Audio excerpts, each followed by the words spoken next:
สบายดีพี่น้องกับสบายดีสวัสดีเด้อสบายดีตอนเช้าๆเนาะหานไปน้ำคิงขายเครื่องอยู่ตลาดคือเก่าพี่น้องนี่เสียพาร้ายได้เหมือนเครื่องเขาใหม่มึงว่าเนี่ยมักได้ร้ายเนี่ยพี่น้องเสียแค่เนี้ยเขาใหม่นี่เขาใหม่เบิร์ดนี่ข้างหน้านี่เครื่องเขาใหม่เนาะพี่น้องมีทั้งเสือกันดมทั้งเสือไปดินไปเที่ยวมีส่งผมเด้อจ้ากำลังต่างหานเดียวพี่น้องกำลังจัดเครื่องเดียวเนาะ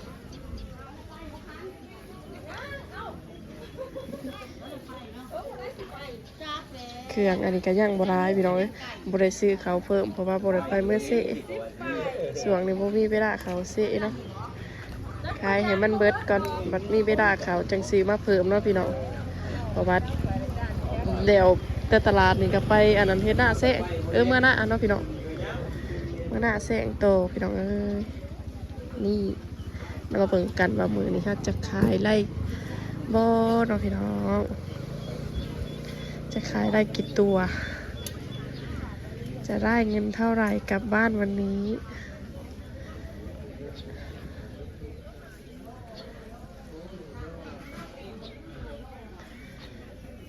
นี่อันนี้หันอามาลบก่อนหาพ่อกันลูกค้าซื้อดีเนาะพี่น้องเด้มันจะเป็นส่งเสียแบบเสียสุภาพนะเป็นบ้าอันนี้กัดขายดีเอามาลบก่อนเนาะพี่น้องแม่น้ำกินก็ได้สั่งเขาเพิ่ม10 โตอย่างละ10เนาะ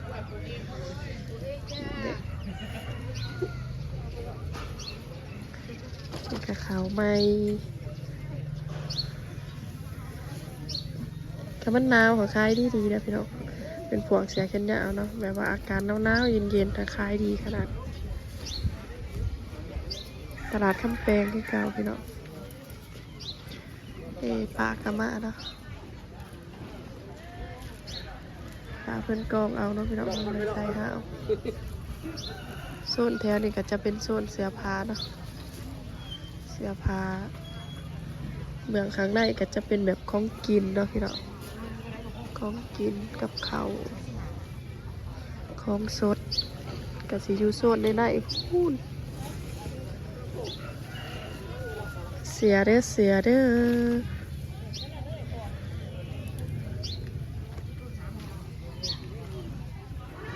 เบิ่งเขาสื่อหยาดสื่อพักพี่น้อง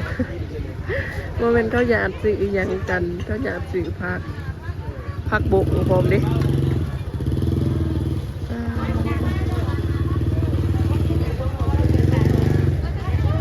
ยุ่มใส่ผู้ที่เต็มหาแล้วยังมาตนาว่าอยู่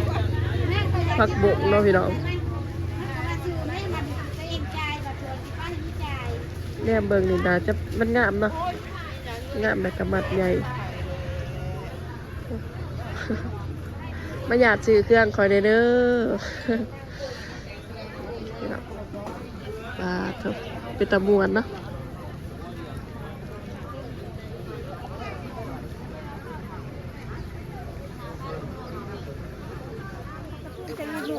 มาเบิ่งก็ไปเลยในยังชาจอยเขียดเกียดทุ่งข้าวครับปลาหอยคุณไปครัวบ่นี่ฮะเกียดน้อยโอ้นี่ปีนะฮะอันนี้ก็80เขียดครัวข้าวมาชิบเรา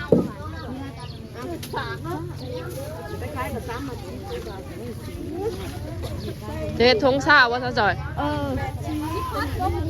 ทุ่งข้าวจะมีเขาไปไหนเขาไปไหนเขียดแล้วบ่หิวเอาชาจอยหิวขึ้นดิ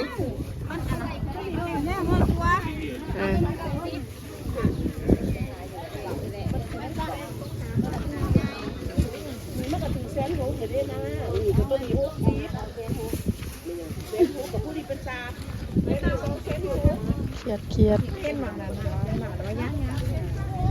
ยนบ่ขอข้าวอยู่บ้านขอไปนั่งบ่ไหลนั่งไม่ใช่บ่ละนั่งใช้กระนั่งอีเด้อึดบ่นั่งอันนี้เจอไอ้ตุ๋ยกับมาอันนี้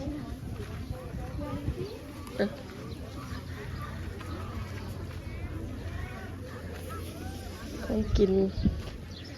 ขายของกินขายง่ายดีก็เดือดอย่างเงี้ยอย่างเงี้ยโอ้จะมามีขี้เถ้าได้อยู่บนอาหารก่อนใหญ่ผมเนาะ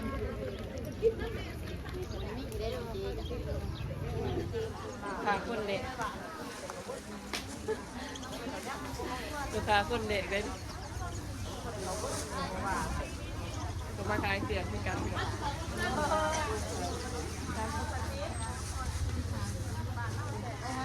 โอ้จับลายคนเลยล่ะ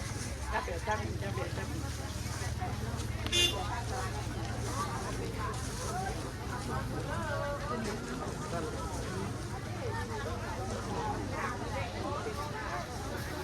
อีกคันก็คล้ายเสือถ้ามีเด็กคล้ายเรือคล้ายในตัวเป็นปะ70 บาทเปิดเป็นกับอะไรกับไรกับไร โอ้ตั้งโอ้คนเอาพี่ดิไป เอาจะฆ่าพาดิจะฆ่า5 พักมันจะดีเพื่อนพาพวกนี้ใส่เอฟเฟกต์ก็ยังนี้โอ้ยเมื่อบานโน่นเฮ้ยบานเจ้าเลย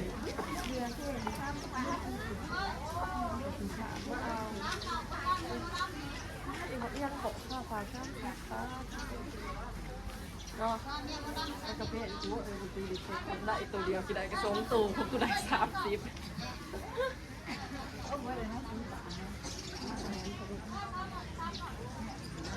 มามีมาไม่รู้ว่าอีกแล้วจะมาสั่งดูการก็มาไปดูภาษา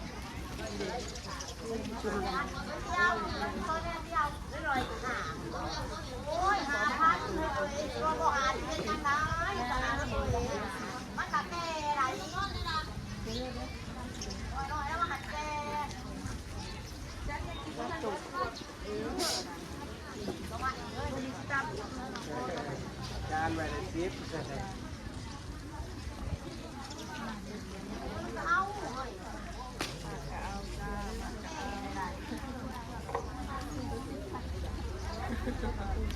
เป็นตาดูเสร็จ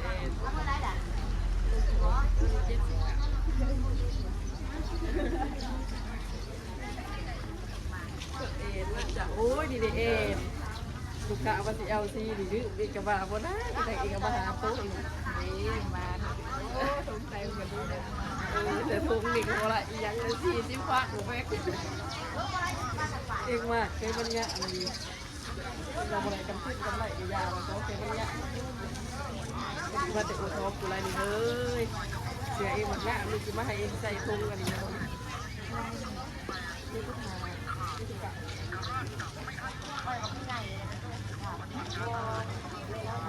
คนมีเบอร์คนมากง่ายคนมากลายคนมากลาย ตามที่เราท่านผู้นี้นะ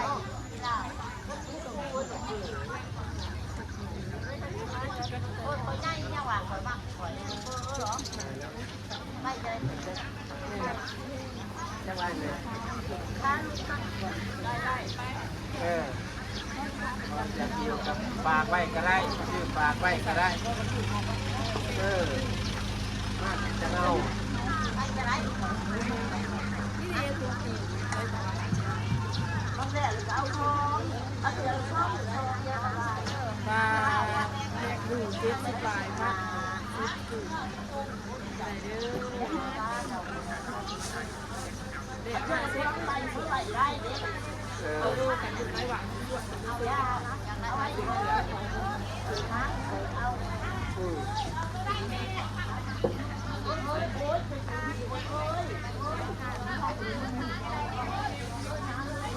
อ้ว่าเขาเอามาเด็กสั่งไม่ดีสั่งโต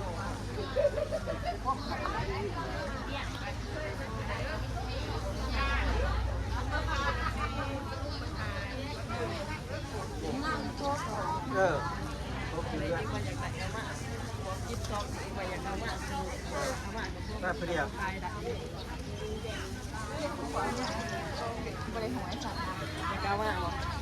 เอามาตลาด จานมาในชิป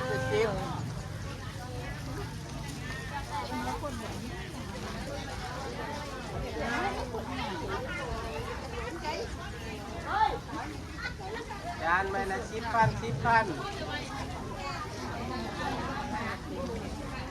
อาจจะมาเป็นสาวเที่ยวนี้ได้อีกเนาะเพราะว่าโมเป็นพีประจำ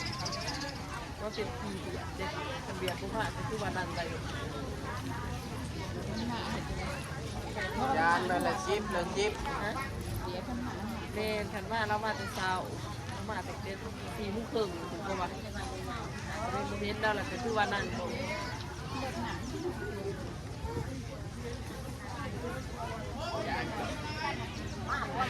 แต่กาแฟยังไงนะ ก็น้อยกลับเลย แต่ชิ้นยากไปเบิ่ง บ่ได้ได้หมด ขายเขา เป็นราคาสูงก็ขายเป็นราคาสูงสเออร้างถ้าจะได้เป็นสร้างสีอย่าง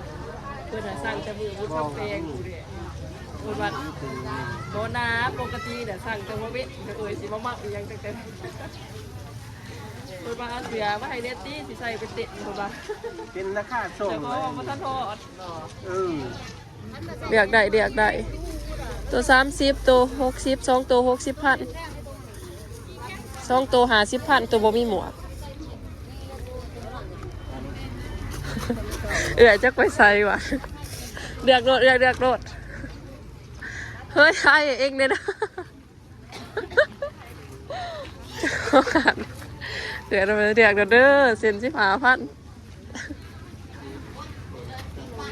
เดี๋ยวไปใส่ในบัตรขออยู่พี่ซองหาแล้วตัวไรเนี่ยตัวนี้เนาะโอ้ปะไปใส่บ้าแล้วขอใส่ทงไห้เด้อเดือกโดด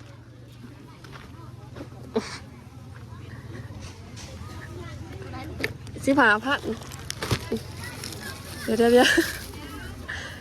ลูกค้าเขาพร้อมกันเพื่อหานี่กับเขาหาอันนั้นกับเขาพี่น้องปะจักต้องไปใส่บัตรขายให้เพิ่นได้2ตัวเสียเด้อเดือกโดด30,000 35 2ตัว50 2ตัว60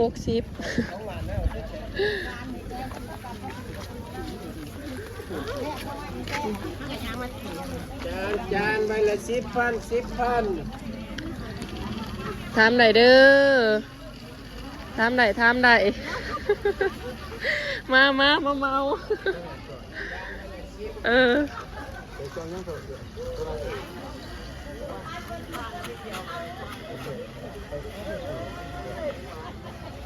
ต้องใช้เราไปซื้อของกินเนาะใช่เราไปซื้อของกิน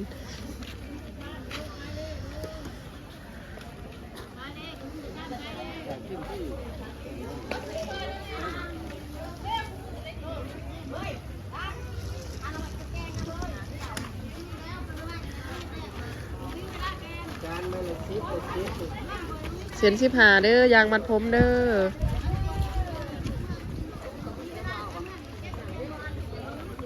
คนบรายเนาะพี่น้องคนน้อยเดียวเนาะวันนี้วันยังโอ้วันนี้วันพาหัสเพราะว่าคนบรายเป็นไรพี่น้อง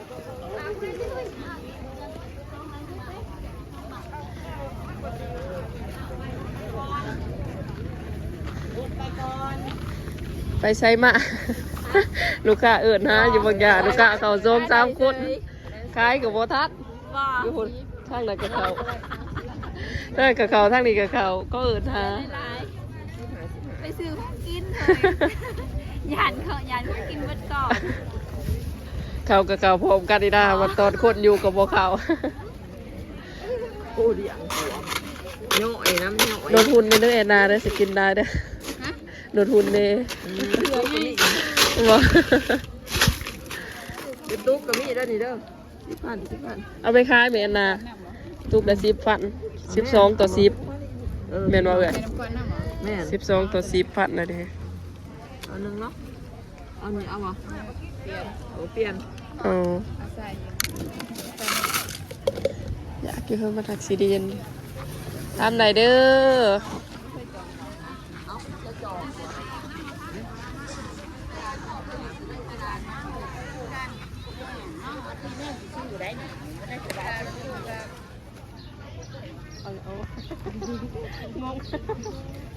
เอาเงินใส่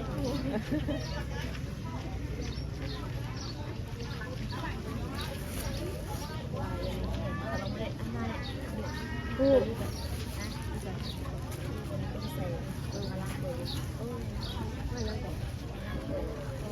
เป็นไร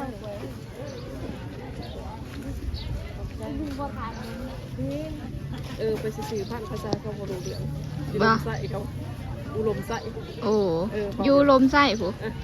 มาเด่น ด่างถวยเขา มาล้างถ้วย พังภาษาเขาบ่รู้เรื่องเขาว่าเขาบอกเป็นภาษาเขาเหมือนนะก็เลยถามก็เลยไปสื่อมันสิคายทำบริยากเลย บัดคนสิซื้อบ ริยากบริ แล้วก็ซื้อบาทเดียวโหลด เราละกากันจริงตกเลยกันคือบริเอาเลยนะ คนบ่อยากซื้อหันต้ออยู่หันแหละ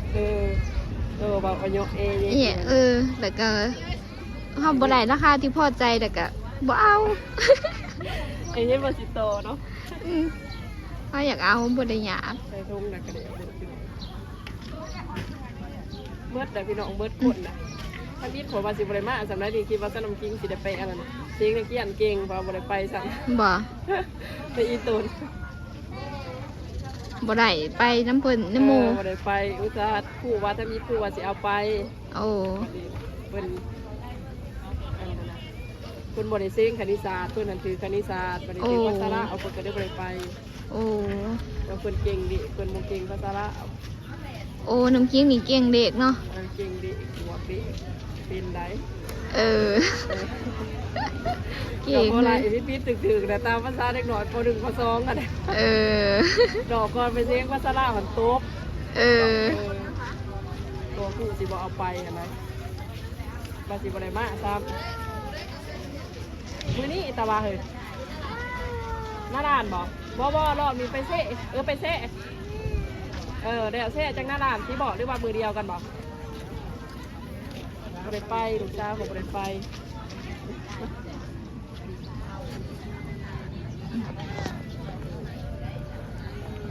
จะราคาจักตัว เจ้าขายให้ก่อนจักโต 2ตัว60ตัว35บ่แค่นั้นบ่ ข่อยขายเองตัวหนึงตัวสองโตนี่แหละแล้วก็ขายให้อีก2โตได้6โต6โต คนบ่ร้ายนะมันบ่มีคนพอดีเด้อนี่ เนี่ยพี่น้อง คนแบบบ่มีเด้อมันเบิดหน้าเบียกเนาะย่ามมันน่ะผู้ใดสิขายดีย่ามส่วงย่ามบุญย่ามมีเทศกาลพุ่นล่ะสิขายดีโอ้สาวนี่เจ้าของตลาดนี่ซื้อคักกะนาซื้อเสียซื้อคุบิกมาอย่างใดเมาเสียซื้อเสียซะนั่นเก็บอันนั้นเก็บอันนั้นเงินตลาดเดี๋ยวสิย่างไปหาโมเอนก่อนเพิ่นชวนไปตลาดโตไปตลาดอันนี้จ้าละเรียกมาเลยเด้อ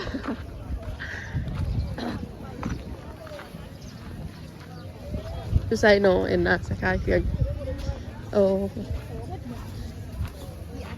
ย่างไปหาเอ็นนะคอนเพิ่นก็มาขายเสียคือกันพี่น้องแต่เพิ่นชวนแม่น้ำคิงไปขายอันนั้นตลาดทั้งไกลเนาะไปน้ำเพิ่นนั่นแหละสิไปซ้าย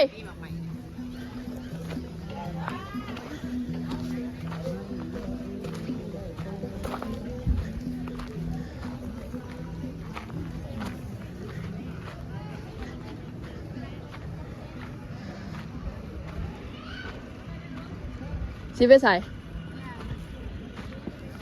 โอ้เบื่อเงินมันดอกบุมีโคตรจะไปเบื่อนะใครได้เลยมันผิดมันสิดอกลง วันถิดมาจังไปพูดถ้าว่าแถวนี่เข้าบนิยมมากเลยนะแถวนี่ค่ะ ช่วงไม่หาเสียแต่มันไม่หาเสีย บอกโอ้เราคายอยู่พุ่นเอาเขามันเป็นที่ประจำแล้วเนาะไม่คายได้อยู่บริเองว่าโคตรหางย่างมาหดมาเอาไปหดสามเดือนนี่เข้ามานิยมแถวนี่เนาะเป็นปะนี่เอาไปเอามากับสีหางไปอีกนะแม่นกระย่างมาเบิ่งหอดดิค่ะพอได้คายอยู่บ่ล่ะพอได้คายพอดี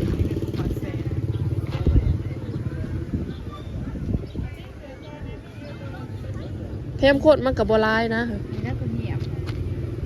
เทมข้นกับบัวลายข้นน้อยเดียวสิไปไซต์ต่อเลยนี่ สัญญาดู โอ้ อ้ยลูกค้าอาจจะอยู่ห่าง บ่เอ้าป้าเบิกสุดประหยัดตลาด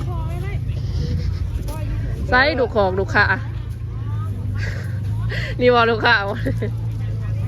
นาเก่าว่าซะ หนาสุดเดียวใส่ดูค่ะเลย เสือแล้วกัดหนาเนาะ ใส่ซีแจ่มเลยว่าบอกให้กูด อยู่ได้ขนาดเล็ก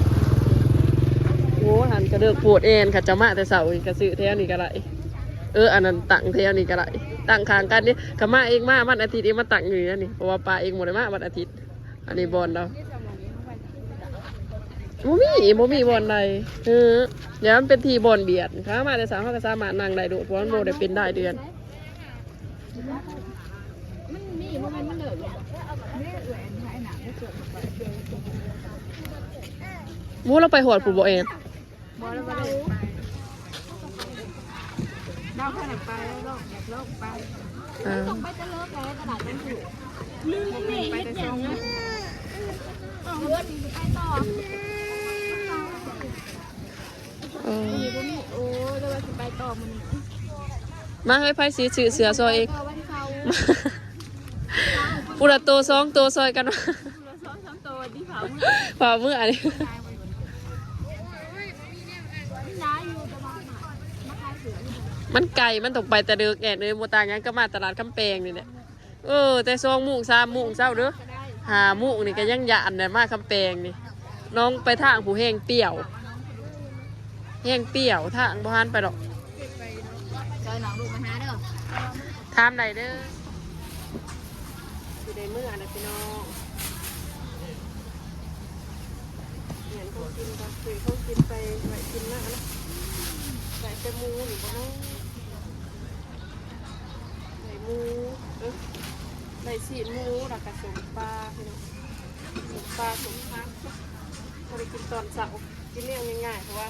มามีน้ำจิ้ม1 เขาเรียบร้อยเนาะ1 เขาแล้วก็เมื่อกัดสิโอกินมาใบโดดแล้วก็กินเด้ออย่างเขาก็น่านะพี่น้องเพราะว่าคันถ้าสิเป็นงุบเงียบมันก็สีสวยนะ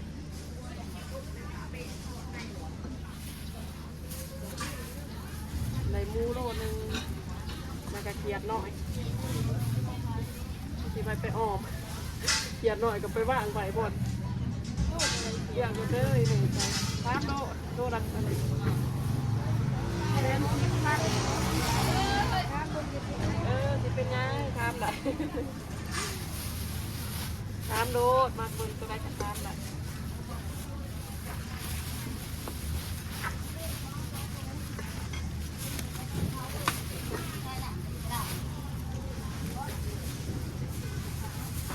เดี๋ยวนี้อะไรเนี่ยพี่น้อง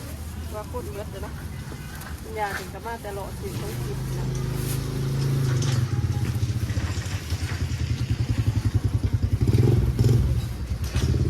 พาเมื่อนะลูกค้ามาซื้อมาเบิ่งเสือนะเดี๋ยวเมื่อนะได้บอกน้องลูกค้ามาซื้อมาเบิ่งเสืออยู่เพื่อน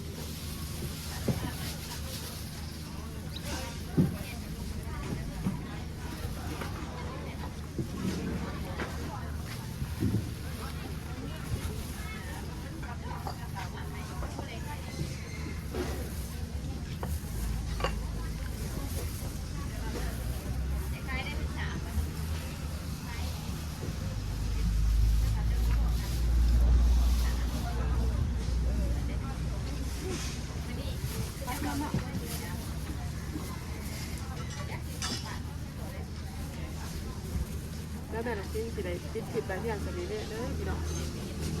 ขอกันคิดหนานอกจากขอบใจของคุณเอฟซีที่เขามาเบิ่งเด้อขอบใจทุกกำลังใจเนาะพี่น้องฝากกดไลค์กดแชร์เด้อสบายดีพี่น้องขอกันคิดหนาน